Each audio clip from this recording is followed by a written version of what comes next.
Steve, congratulations. Your thoughts on getting this role? I'm sure you're extremely pleased. Yeah, no, I'm very pleased. I'm very pleased to get this role. Having done the interim chief exec role twice now, it's nice to have the interim title removed and actually in a structure certainly that I think makes sense going forward. How have the conversations been over the last few weeks? Because there's clearly been a lot of changes in terms of the football structure, probably more so than anything. But how has that affected you? There's been a lot going on ever since I took over this role, or the chief exec role in February. There's been a lot of conversation about structure, about what we want to do going forward, and that's really been the kind of, I guess, the main emphasis.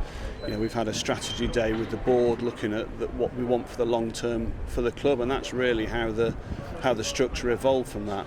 And obviously last week the manager left as well, so that thrown into the mix means that it's been fairly busy over the last 3 or 4 weeks.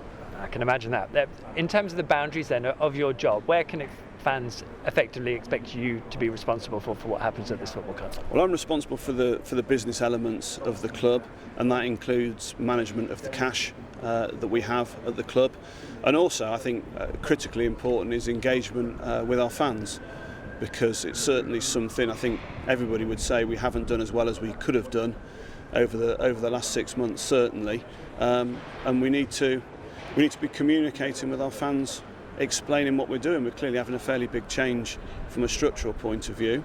The board think it's the right thing, I certainly think it's the right thing, but part of the key here is explaining to fans why we do what we do. There's clearly going to be some blurred lines, are there not? Because people talking about the football club will always want to talk about what's happening on the pitch, and likewise the money you create, the emphasis on that is how well it's spent and what it produces on the pitch too. That it's almost hard to separate the two, isn't it? It's very hard to separate it completely because we're a self-sustainable club, and therefore any cash that goes into any part of the club, and primarily the playing staff particularly, is generated from within the club. So there will definitely be an overlap, and that's why I think it's critical how the managing director role, my role, and the sporting director work together to have those conversations. And the undoubted overlap will be when we're having discussions about the budget for the first team, the budget for the academy and how we're bringing players through. That's when we'll get the overlap. But it allows me to focus on the areas that are where my strengths are, as opposed to football expertise, which certainly isn't my strength. Would you expect to have some input in who the sporting director is? I think the board will discuss it, and because it's someone that I would need to work with, I would expect to have that input and meet that person before we make an appointment, because if we don't work together, I think it will be quite hard for the structure to work, because it's critical, without there being a chief exec, that those two roles are people that can work together. I appreciate that inside this place all things are still possible this season, but if I may say that the likelihood is that we'll be having Championship football again here next season. How difficult does that make your job immediately this coming summer?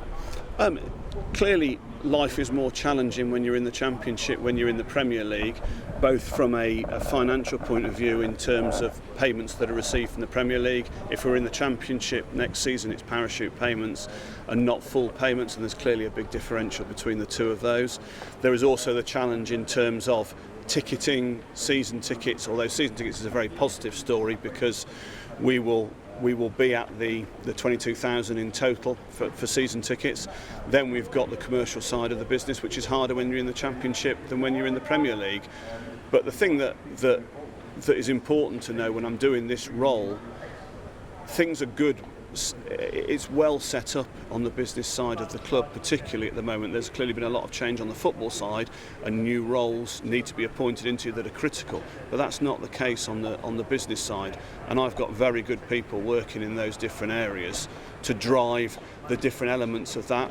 I think one of the big focuses, as I said before, is actually not so much the financial side, but is the fan side, and how we engage with our fans and take them on the journey that we're just starting on now.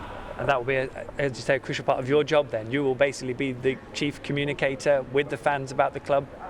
away from the football side of things? Yeah, but clearly I'll know what's going on from the football side as well. I'm just not a technical football person, but in terms of understanding where we are from a financial point of view, what our plans are, where we are from a structure point of view, and what we're doing on a kind of just initiative basis with fans. I've met a fair few of the various different fans and fans groups, and I'm always keen to talk to people. You've got to balance it off with what time is allowed to do that, but certainly by splitting the role between the managing director and the sporting director, it allows me more time to focus on what I think is a critical area, because it's great everybody in the board knowing what we're doing going forward and believing it's the right thing for the club.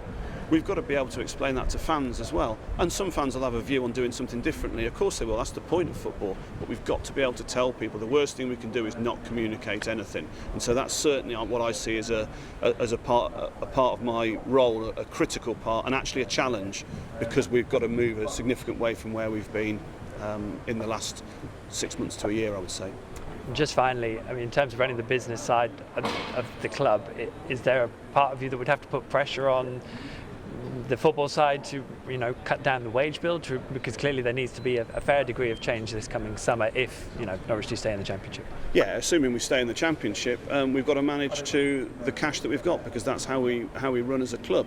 Now, helpfully, we've got some players that are out of contract in the summer that are fairly high earners, but at the same time, when a sporting director comes in and a new head coach is appointed, they'll undoubtedly want their own players in as well. And so there'll be, I would guess, a significant amount of player trading to do in the summer. That will have to happen quickly, presumably getting the sporting director in and head coach in, certainly sporting director quickly, so that you can plan for the summer as quickly as possible. Yeah, we want to get them in quickly, but the most important thing is to get the right person in that sporting director role, because it's such a critical role in this structure going forward that in an ideal world you want the best person straight away. Realising that both those things don't necessarily happen. We're working on it, and I know the board are working on it as quickly as they can. Thank you very much, Steve. All right, thanks.